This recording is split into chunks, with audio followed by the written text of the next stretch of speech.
Dr. Aaron Vale stood before the crystalline viewport of the Velkari station, watching the dying planet rotate below. Zephyra Prime had once been a jewel of the Andromeda sector, its surface covered in bioluminescent forests and sprawling cities that hummed with millions of lives. Now its continents were gray, the oceans dull, and the cities silent. "You understand why you're here, Dr. Vale?" The voice behind him was melodic yet heavy with ancient sorrow. Aaron turned to face High Matron Silra Ven. She was tall, nearly 8 feet, with skin that shimmered like mother of pearl and eyes that held the weight of a civilization's desperation. Her ceremonial robes flowed around her like liquid starlight. "You need a biologist," Aaron said carefully. "But I'm not sure why you chose a human. Your people's understanding of genetic engineering far exceeds ours." Silra's expression was unreadable. "Walk with me." They moved through corridors of living metal that pulsed with soft light. The station was nearly empty.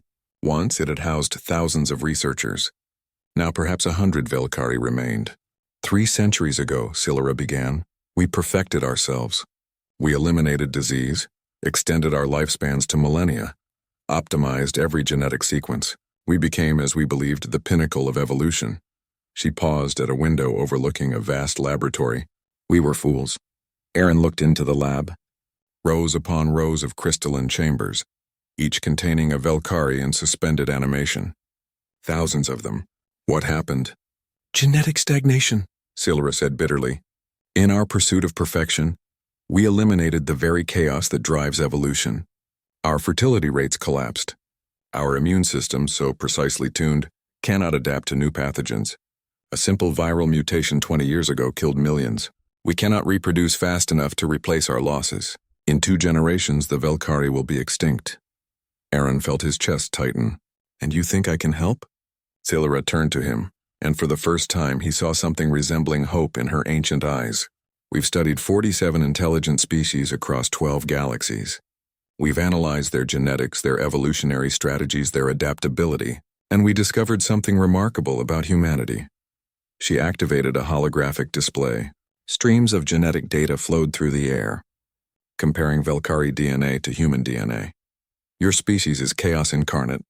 Dr. Vale, your genome is a patchwork of viral insertions, jumping genes, endogenous retroviruses. You carry the genetic legacy of every pathogen that's ever tried to kill you. Where we saw imperfection and sought to eliminate it, you embraced it. Your DNA is messy, redundant, unpredictable, and it's precisely that mess that makes you adaptable." Aaron stared at the data. She was right. Human DNA was a genetic junkyard compared to the elegant, streamlined Velkari genome. "You want me to make you more like us?" "We want you to help us remember how to be imperfect," Silra corrected. "We've spent years studying Earth, observing how humanity thrives despite constant threats. How you evolve, adapt, survive. We need to introduce controlled chaos back into our genome. We need to learn how to be vulnerable again so we can become strong." She led him deeper into the station, to a vault sealed with technology Aaron couldn't begin to comprehend. Inside was a database containing the genetic information of every remaining Velkari, and thousands of frozen embryos representing their last hope. "We're not asking you to simply modify our genes," Silra said.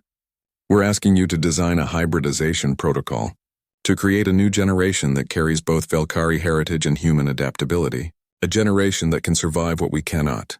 Aaron's mind reeled. "You're talking about creating an entirely new species. We're talking about survival," Silra said firmly. "Not just ours, but the knowledge, culture, and history of the Velkari.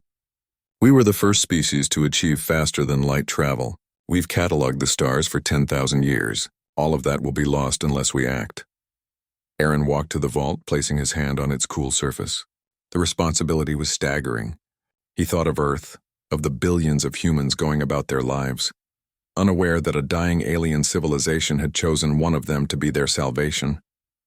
"Why me specifically?" he asked. Silra smiled sadly. "We've been watching you for years, Dr. Vale. Your work on extremophile adaptation, your theories on genetic resilience, but more than that, your philosophy. You wrote in your dissertation that evolution is not about perfection, but about persistence, about surviving long enough to make the next mistake and learn from it. That's what we forgot." Aaron turned to face her. He saw the desperation, the pride swallowed, the hope that burned despite everything. He thought about humanity's own struggles, the countless times they'd nearly destroyed themselves, yet somehow always found a way forward. If I do this, Aaron said slowly, the children won't be purely Velkari. They'll be something new. We know, Silra said, and we've made our peace with that. Better a new beginning than no future at all.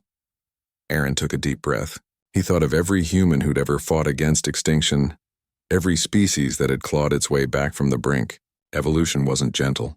It wasn't perfect, but it worked. Then let's get started, Aaron said. Let's teach your people how to be beautifully, chaotically imperfect again. Silra's eyes gleamed with tears that caught the station's light like tiny stars. Thank you, Dr. Vale. You may have just saved more than one species today. You may have saved the very idea that perfection is not the goal, survival is.